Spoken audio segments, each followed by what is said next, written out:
Welcome to the Sea of Thieves 2024 preview event, where we're going to give you your first look at some of the exciting features coming to Sea of Thieves this year. We're going to share information around what's coming in Seasons 12 and 13, as well as even further into the future, with a sneak peek behind the curtain on Season 14. So grab a grog and get ready for adventure as we reveal some of the incredible bounty of features headed to Sea of Thieves in 2024.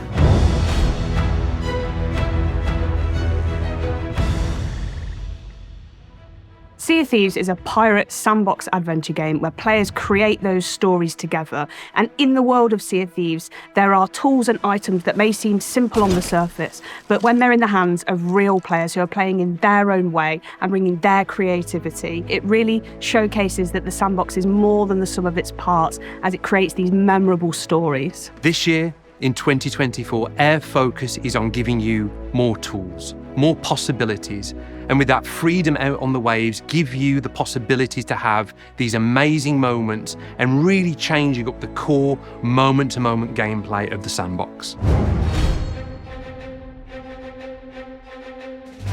The kind of main aims for Season 12 are about mixing up the meta and how players enjoy all of the different aspects of Sea of Thieves. So as part of Season 12, we're going to be adding 2 new weapons and 3 new tools for players to use. An area we haven't really delved into since launch is adding new weapons to the game. New weapons that give you new tactical choices and strategies out there on your adventures. So in Season 12, we're going to be adding the double-barrel pistol and throwing knives. The double-barrel flintlock is a new type of pistol weapon where you can fire 2 shots individually before you need to reload, or you can charge them together and release them at once for a more powerful shot. We wanted to kind of create this new weapon archetype that's a bit shorter range, but a faster fire rate, but perhaps not as powerful or damaging as the flintlock pistol. But then it has those kind of blunderbuss-like qualities as well, where you can do the charge shot to release 2 pellets at the same time.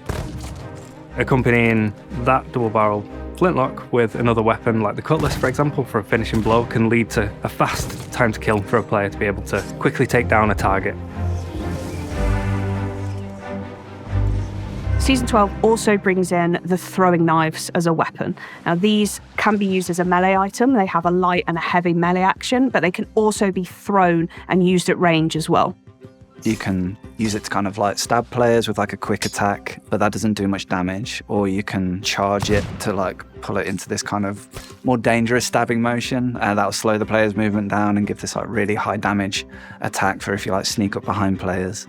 And then finally, it has the ability to kind of flip the knife over, catch it, and then throw it at distance against players, which, again, kind of feels like a trick shot, and it'll do a lot of damage as well. When you throw a throwing knife, and if you miss, you can actually go in the world and it'll stick into any of the geometry, and you can just pull it out, and then it'll replenish your ammo. So I think, personally, for me, this is really good, because sometimes I miss, as I'm sure some of us do, so you can then just go ahead and pick it up again. So you get these wonderful moments where a pirate might throw a knife at you, but then you can retrieve that knife and throw it back to them.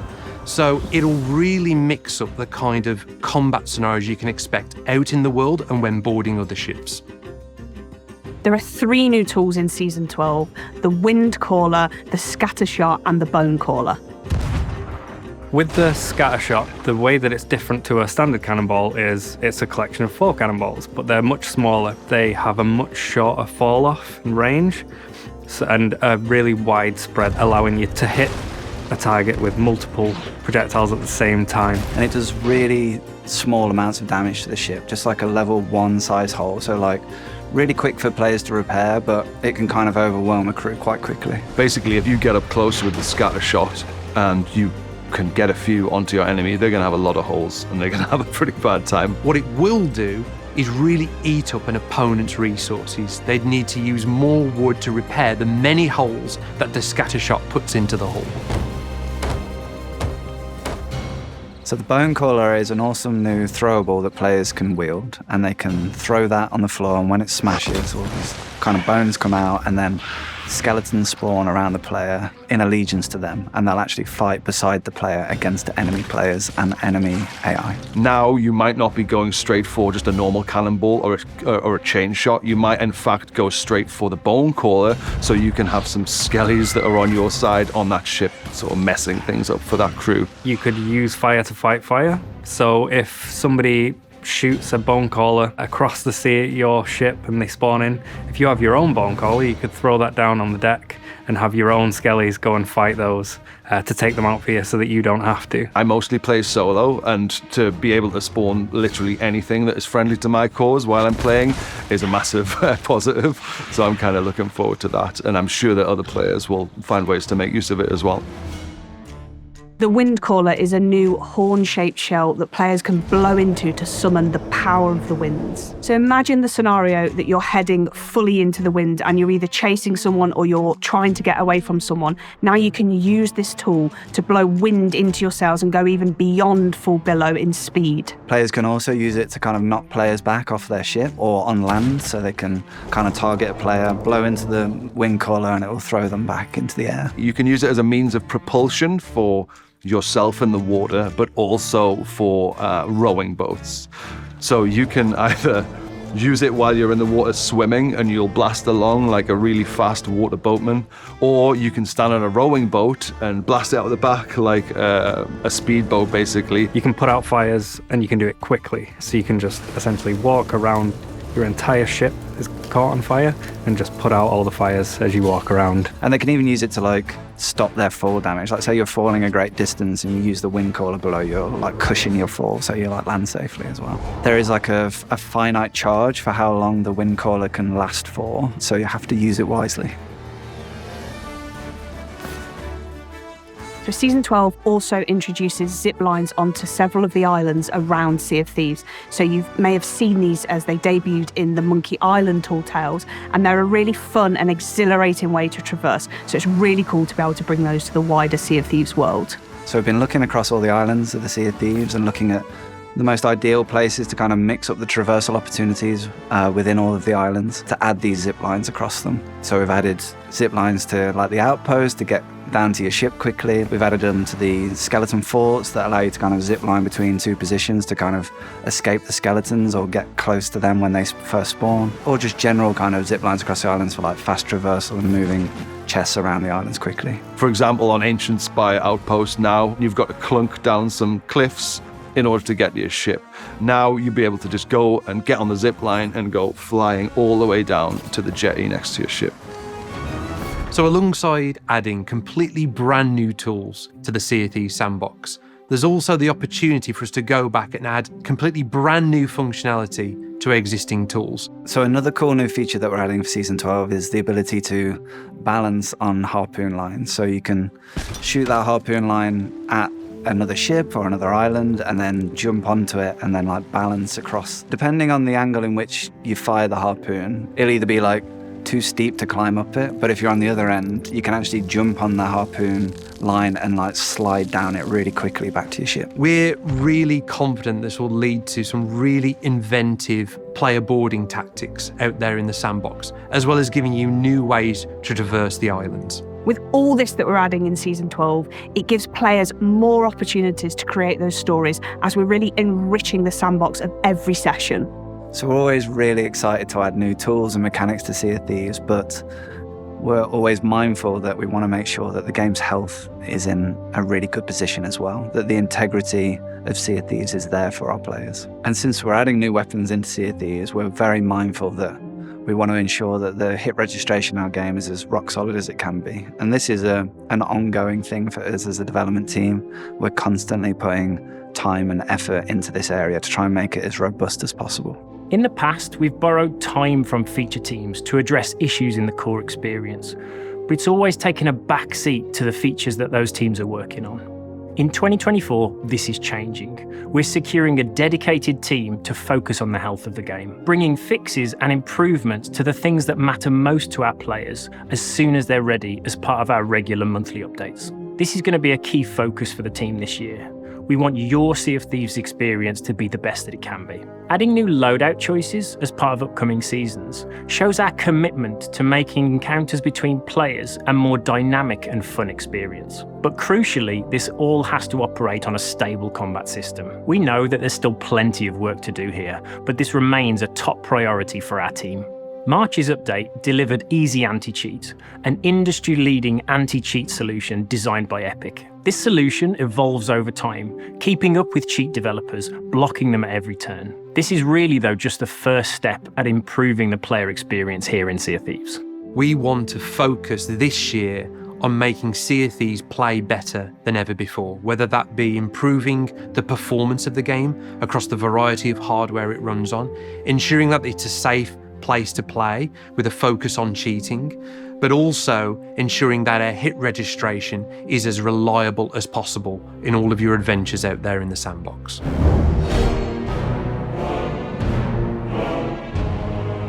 So Captain Flameheart has been a staple and important character of Sea of Thieves for many years, appearing in our novels and appearing in our many tall tales and expanded fiction. With Season 13, this brings the return of Captain Flameheart to the Sea of Thieves.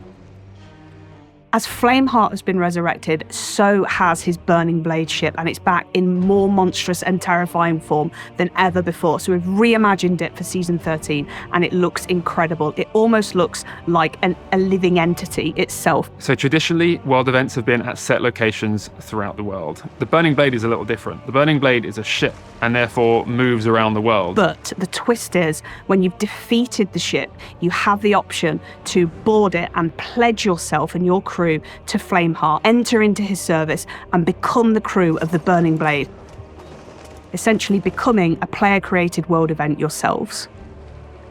So obviously we have to go in big with this one. At a base, it is larger and more formidable than any ship we've seen on the waves. This ship has 10 cannons. It has a statue room dedicated to Flameheart at the back. It has a balcony where Flameheart likes to take in the view every morning with his coffee. And most importantly, it's got a massive flamethrower at the front.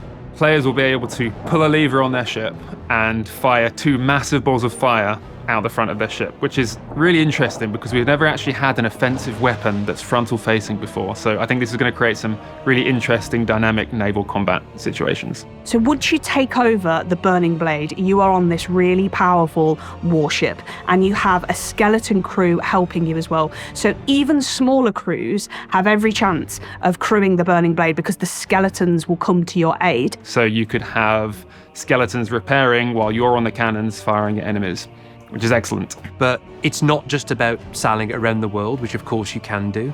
It's about completing orders in service of Captain Flameheart. So around the world, there'll be numerous skeleton camps. You'll notice the Reapers have been conducting excavations on the surface, and they've been dragging up all sorts of ancient artifacts and ancient secrets from below the surface. Underground, there's basically a chamber with a prism that the players can control to draw out constellations on the ceiling in order to help the ritual come to completion and get that knowledge of the ancients. Each of these temples contains the secrets of the ancients, secrets that Flameheart wants above anything else. And as part of taking control of the ship, you'll be able to sail around the world, visit these ancient temples deep below these skeleton camps, engaging new puzzle gameplay, discover treasures, but what you're really after is the Orb of Secrets, a new treasure artifact that Flameheart wants. Collecting these secrets will add tribute to the Burning Blade ship.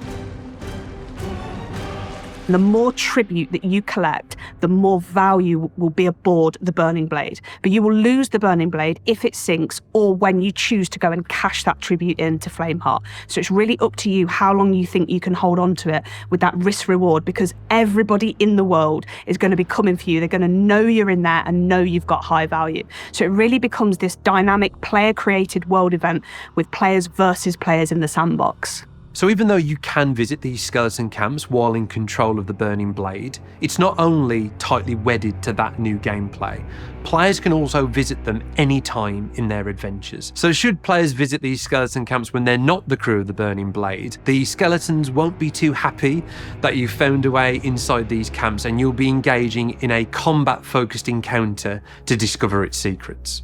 What's really exciting about Season 13 is the interplay of the features and the way that they'll bring players together and combine to create new stories. And whether you're the crew of the Burning Blade who wants to protect it, or everyone else who wants to take it down and steal that value, everything in Season 13 will bring you together.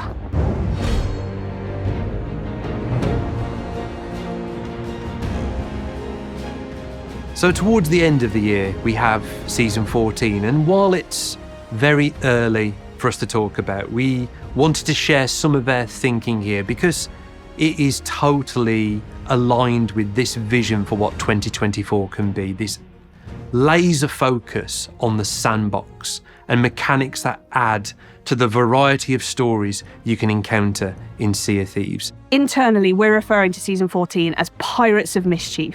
Sea of Thieves has always had this playful, mischievous, and funny sense of humour. And with Season 14, we're expanding on that. The two main areas that we're exploring are new ways to stealth and new ways to cause mischief in the world. So I think a real aspect of the Sea of Thieves experience that we haven't dived too deep into previously is the idea of being a stealthy pirate. So when you think about stealth in Sea of Thieves and enhancing that, imagine being able to crouch and move around the world silently, or the ability to hang off the side of an enemy's ship. When we were having these initial conversations about Season 14, the first thing I thought of was the cardboard boxes in Metal Gear Solid. Could we allow players to climb into chests, and if they choose, they can actually scuttle around with their little legs out the bottom?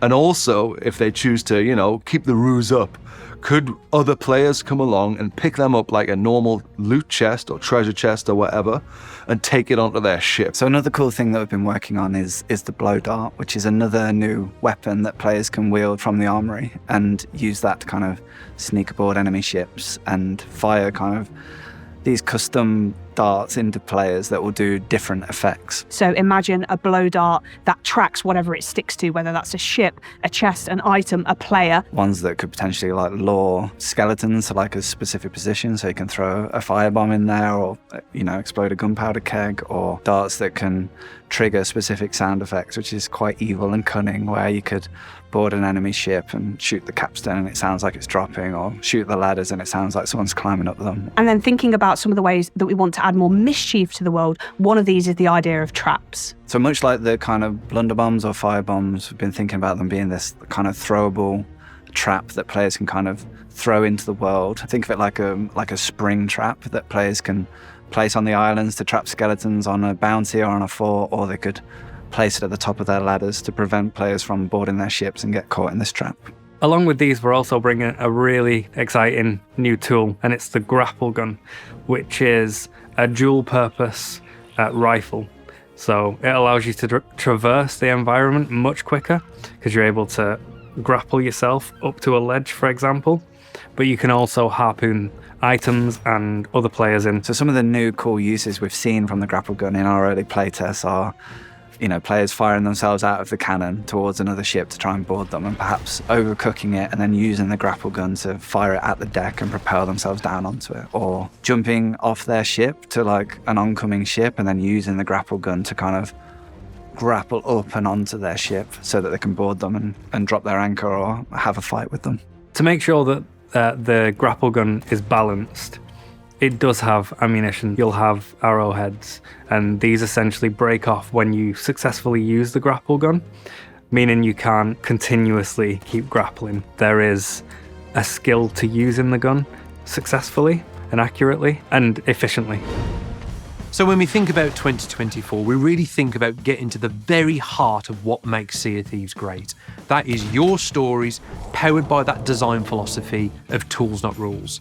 Season 12, 13 and 14 are fully exploring that, giving you new options, new tools, and fundamentally new possibilities that make this game unique and special. I think when you look at the year ahead for Sea of Thieves, our plans for Season 12, Season 13 and Season 14 It's kind of making this shift away from these big kind of systemic changes to Sea of Thieves and returning back to the core of what makes Sea of Thieves so special, the heart of Sea of Thieves, about giving players new tools to create new stories out there in the world. We're ultimately shaking up the meta, giving players new tools to learn and master. And I can't wait to see what combinations players start settling on before we shake it back up again. While everything that you're seeing today is still work in progress and possibly subject to change in some ways, we will be giving more insights onto how these things are developing as we come closer to launch for each of them. With the richness of all these new seasons, and of course PlayStation Pirates joining us as well, it is such an exciting year for Sea of Thieves in 2024.